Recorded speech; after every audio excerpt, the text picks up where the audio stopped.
Wow, this mob farm is really slow. I need to upgrade this big style.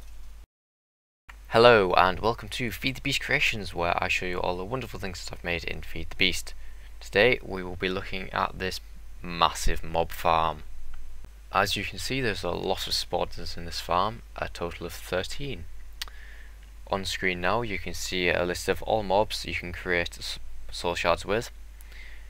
I've color coded their names and split them into 3 categories: mobs which can be killed via fall damage, mobs which can be killed via special farms, and mobs which you don't need to create farms for. Mobs which you can kill via gravity are very easy to set up farms for.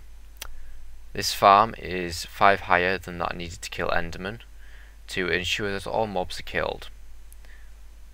When feather falling enchantments have an effect on mobs, this may need to be made higher. I have also placed the kill zone 16 blocks above the control room. This ensures you can't hear any mobs when you're down there, therefore reducing lag. One main problem with this, however, is ghasts can still be heard. Yes, even when they're still up there, even I find that stupid. The way that I arranged the spawners can be seen on screen now. Generally, it doesn't matter where you place them, except for the case of spiders, as when they're placed near the walls, they will cling on and won't die when they hit the bottom. Also, remember to place a roof over them so that Endermen won't teleport when they're hit by the sun. The pickup system for this trap is extremely simple. I have placed transposers from the Red Power mod on the floor. They act like obsidian pipes from Buildcraft, except they need a redstone pulse to pick up the items. They also work in a 3x3 area above the block itself. Under each transposer I have placed pneumatic tubes to take the items to a set of barrels. Now that I've covered the basic part of the farm, it's time to have a look at the way I've farmed the other mobs. This blaze farm is essentially the same as the one I made in episode 2, however I have made some improvements. For instance, the farm now uses transposers in place of obsidian pipes, and for some reason I had signs holding the water up. Why the hell did I do that? The idea behind this farm is for the blaze to be killed by the water at the bottom. The water takes time to kill them, so you get a build up. This can cause lag. However, if you move 16 blocks away, they are no longer loaded and the lag stops. You could also mute your sound to do exactly the same thing. One thing to note about this farm is that you would need to have 3 spaces above the spawner so that blazes can't spawn above the roof. Also, don't make this farm any longer downwards, as more blazes will be spawned, generating more lag.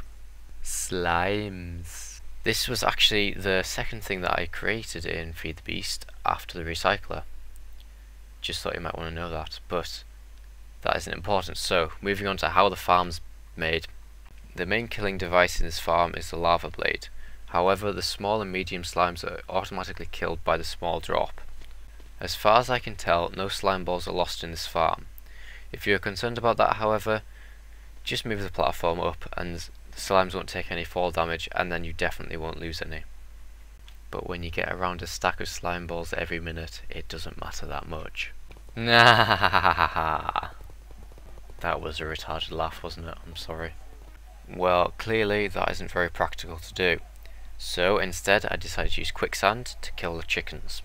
1 layer and a total of 27 blocks will be enough to kill all these chickens.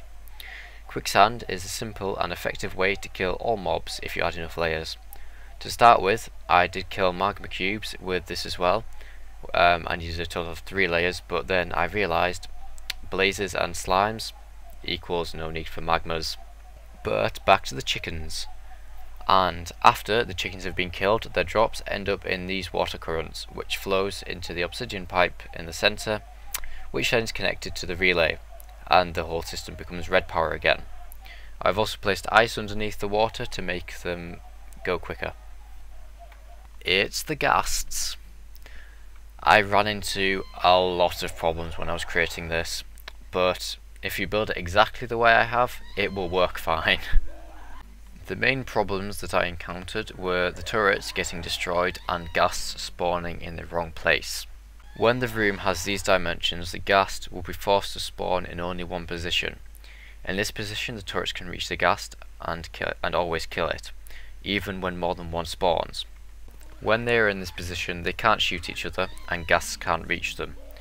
They can also shoot through iron bars, so it's perfectly fine to put them there.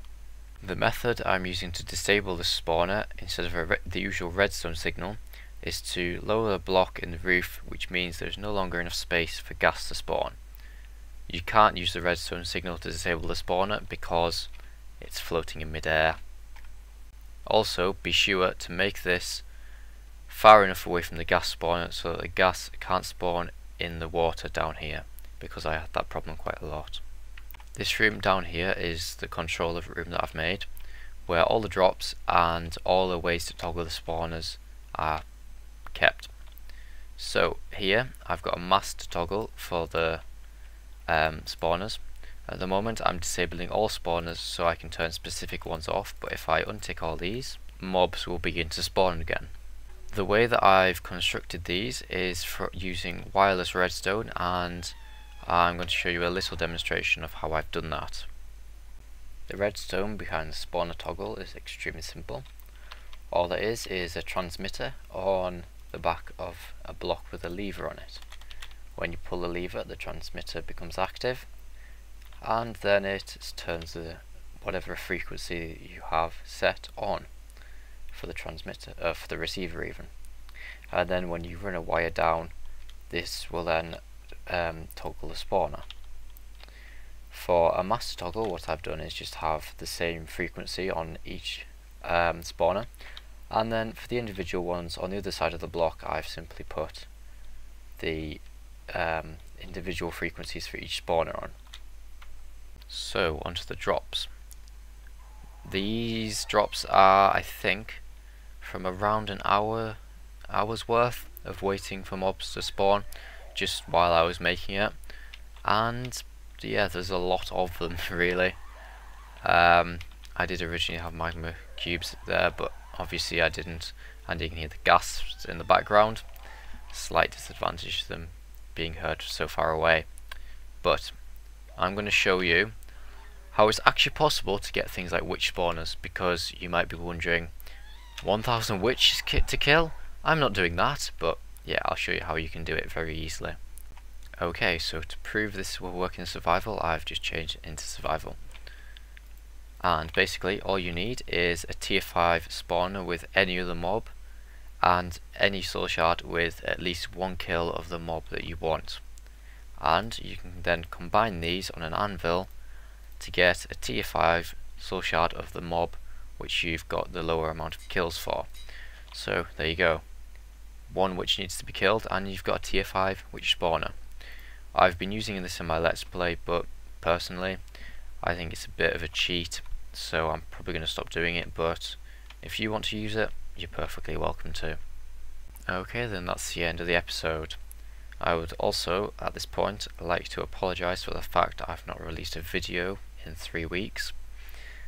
Hopefully I'll be able to start releasing a video every week again, so yeah.